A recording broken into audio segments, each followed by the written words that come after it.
Ito yung time bago umakyat sa stage si DJ Love C, mga idol. Yun o.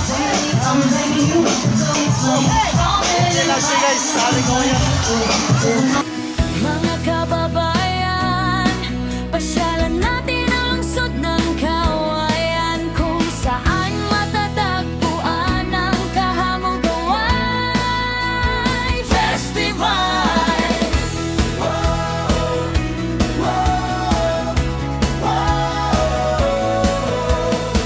Mga kababayan, pasyalan natin ang lungsod ng Kawayan, kung saan matatagpuan ang kahamugan.